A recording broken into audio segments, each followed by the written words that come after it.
Hi guys, Kyri from Electricus Audio Visual. Welcome back to our channel. In this video we're going to be talking about smart security systems versus standalone security systems, and I hope you enjoy it.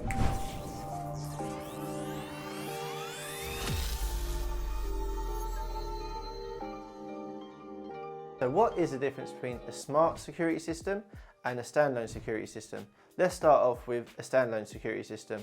So within that we have intruder alarms, intercom systems, otherwise known as access control, and CCTV systems. With intruder alarms, it has no connection to the outside world.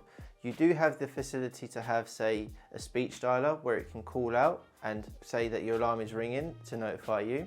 Okay, that's great. Or it can also be connected to the police, but after a couple of triggers, the police end up wiping you off their list. With CCTV, there's no face recognition or human detection rather, or tripwires. So basically it's just literally just recording and does nothing else. It can't send you push notifications. It's literally just playback facility so you can watch, see what's happened after the event, but not get notified during the event or while it's going on.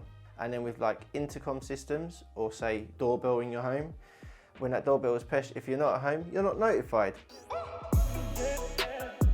So now let's talk about smart security systems, and we'll start off again with intruder alarms. So with an intruder alarm that's smart, it's connected to the internet, which means you can arm and disarm your alarm remotely. So if you've got anyone going to your home that has keys, or say a cleaner, you can disarm the alarm without having to physically give them the code. You'll also get notified when the alarm is triggered. In addition to that, we can then link that to, say, like a smart home system, such as Control 4, where we can use the devices to do other things, such as when there's motion within an area and it's nighttime, we can trigger lighting scenes, or tell a CCTV camera, such as a PTZ camera, to hit a certain area when the alarm is going off, depending on which sensor has been triggered. So with access control or intercom systems, you'll never ever miss those Amazon deliveries again. What that means is when they push the doorbell or the intercom call button, you'll get notified on your mobile phone, as well as within your premises if you're there, and you'll be able to let those Amazon deliveries in and tell them where to leave it. Say for gardeners, you can have timed access, so you can give them a specific code that will work on certain days, and then what that means is those code that you give them will either let the gates fully open, or if it's just say for the postman and he has a specific code for himself, he can then type in his code, if you wish to, and let the gate open just a little bit for pedestrian access. Some intercom systems have a fingerprint reader. So what we do is we register your fingerprint so that when your fingerprint is presented to the fingerprint reader, it can then gain you access into your property. So that means anyone that's not been registered will never have access. So it's literally probably the most secure out of all of the systems. So it's not reliant on someone finding out your code or them getting access to an app. It's literally reliant on your fingerprint. So for smart CCTV systems, what that means is you have cameras that have human recognition versus animals or anything else in between. So basically the camera knows what to record when that person is there, so you don't get those false triggers. You get push notifications to your phone knowing that someone is on your property. You can have trigger lines, which will then, of course, if something crosses that line, again, you'll get a notification. But what that also means is we can then tie that into, say, like a PTZ camera. So when those lines are triggered from, say, like a standstill camera, it can then make the PTZ camera track that person who's on your property everywhere they go. And from the push notifications, again, then you can notify whether you need to contact the police that someone's there intruding on your property. Also, perimeter protection is probably the more secure way of protecting your home currently, because what that means is along the boundary of your property, we can set trigger lines with perimeter protection. So before even someone's got close to your home, you can get notified, which is part of, say, your alarm system or your smart home automation system.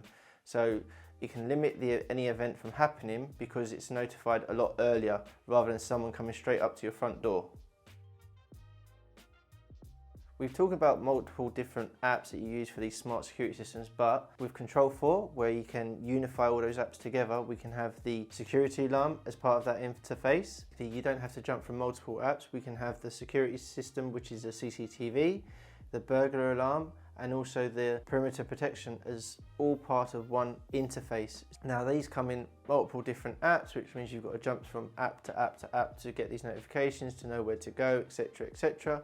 But with these smart security systems, we can tie them in within the smart home automation system into one app. What that means is you'll have access from one app, one interface to view your burglar alarm, your security cameras, and also the perimeter protection, so you can turn them on and off as and when you want to. From this, we'll also get notifications all from the same app. So say your alarm went off, you'll get a push notification on your phone saying my alarm is ringing. You can then jump onto that same app, have a look at the security cameras and see what's going on. Perimeter protection will send push notifications to your phone. What that means is you'll then be notified saying something's happened on your boundary, again checking your cameras, and that will then say turn a PTZ camera to start following that person on the property. While you're in your home, if you've got the perimeter protection on, we can set announcements. So say a speaker would say motion detected in front drive, so you'll know that that is the area of concern and that's the area you need to look at when that event is triggered. What are the brands that we as a company recommend that you should be using on your smart security systems? That would be, say, Texcom Premier Elite alarms, you've got Orosec alarms, you have Hikvision CCTV cameras, you have Dehure CCTV cameras, you also have, for say your perimeter protection, you can use a company called Optics or say GJDs. How much does a smart security system cost? Well, if you click the video here, we break down each part of those elements that we've spoken about today. In addition to that, we also talk about the cost of other services that we provide. Well, that's the end of our video. We hope you gain knowledge now about what's the difference between a smart security system versus a standalone security system. If you have any questions, please leave them in the comments below. If you liked our video, please hit the like button and also get notified by subscribing when our next video comes out.